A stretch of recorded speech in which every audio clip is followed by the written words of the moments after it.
இந்தியாலேயே இமயமலைக்கு அடுத்தது வெள்ளியங்கிரி மலை தான் தென் கைலாயம் என போற்றப்படக்கூடிய மலை.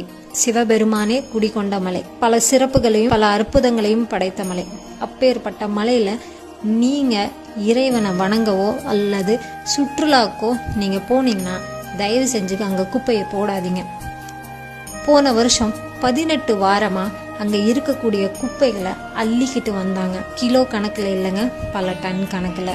நம்ம தேவையை முடிஞ்சதுக்கு அப்புறம் அந்த பிளாஸ்டிக் பேப்பரை அங்கங்கே வீசிட்டு வந்தீங்கன்னா அந்த பிளாஸ்டிக் பேப்பரை யார் எடுத்துட்டு வருவாங்க?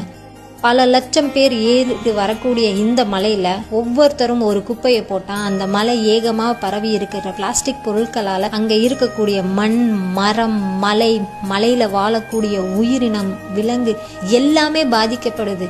ஏன் இது உங்களுக்கு புரிய மாட்டேங்குது? பிளாஸ்டிக் பொருள்ங்கிறது மண்ணுக்கு உரம் அல்ல. பிளாஸ்டிக் பொருட்கள் மட்டும் அல்லங்க, துணி, செருப்பு, காகிதப்பை, எத்தனையோ விதமான பிளாஸ்டிக் பொருட்கள், டப்பாக்கள் எல்லாமே இந்த மலை ஏகமாக கிடக்குது.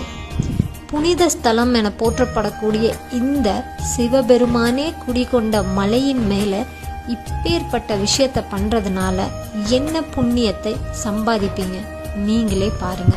நாம் போடுற ஒவ்வொரு பிளாஸ்டிக் பொருட்களை எடுத்து சாப்பிட்டு பல விலங்குகள் செத்து போகக்கூடிய நிலைமை இருக்கு. மனிதர்களுக்காக மட்டும் படைக்கப்பட்டது அல்லது உலகம். இந்த காட்டுல பல விலங்குகளும் மரங்களும் மலைகளும் பல அற்புதமான மூலிகை நிறைந்த மலை. இப்பேற்பட்ட மலையில பல பிளாஸ்டிக்கை நீங்க போட்டுட்டு வர்றதுனால அது மலையோட இடுக்குகள்லையும் மண்ணுக்குள்ளேயும் பதிஞ்சு மலையும் மரத்தையும் வளர விடாம தடுத்து ஒரு கவசமா நிக்குது. நீங்க கொண்டு போற பொருளை கீழே கொண்டு வந்து அடிவாரத்துல போடுங்க. இதுவே மிகப்பெரிய புண்ணியமாகும். இறைவன் இயற்கையை நேசிக்கிறான். இயற்கையை நேசிப்பவனையே இறைவன் நேசிப்பார். இந்த பதிவை முழுசா பார்த்ததுக்கு ரொம்ப நன்றிங்க. நெகிழி இல்லா வனம் உருவாக்குவோம், சுய ஒழுக்கத்தை கடைபிடிப்போம்.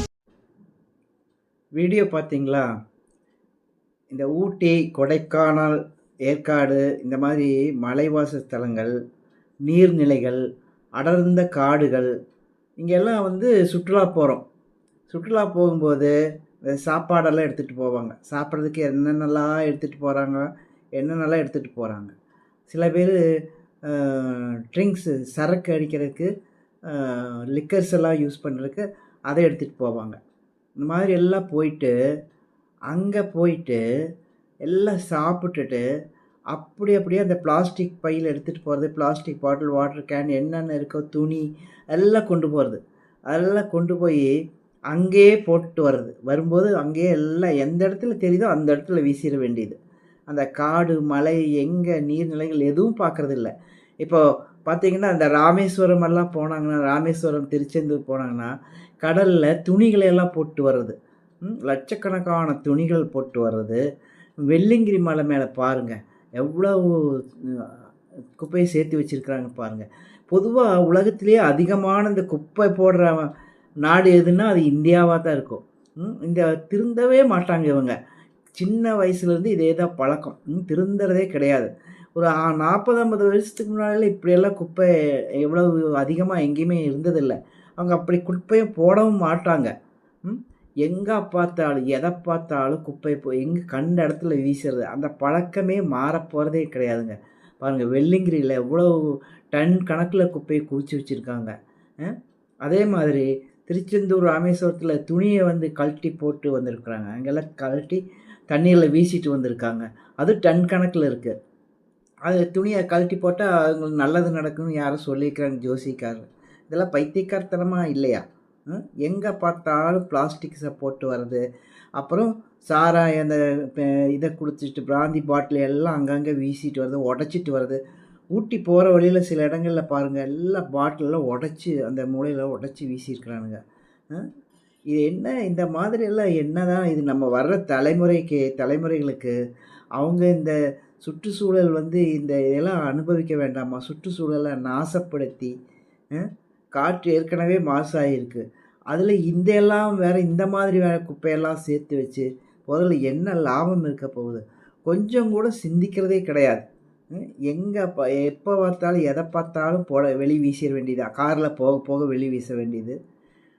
வெள்ளியங்கிரி மலை ஒரு ஆன்மீக தலங்களுக்கெல்லாம் போகும் பொழுது சாப்பிட்றீங்களா, சாப்பிட்டு எல்லாம் எடுத்துட்டு கீழே வரும்போது வந்துட்டு எங்கே குப்பை தொட்டி போடுறதுக்கான இடம் இருக்கோ அங்கே போடணும் அதெல்லாம்.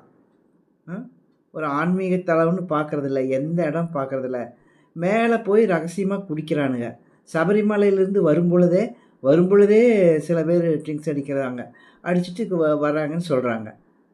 ஒரு டிரைவர்ஸ் எல்லாம் சொல்கிறாங்க. இப்போது இது என்ன, இதில் எல்லாம் என்ன கிடைக்க போகுது, என்ன லாபம் இருக்க போகுது யோசிக்கிறதே கிடையாது. எப்போ திருந்துவாங்கன்னு தெரியல.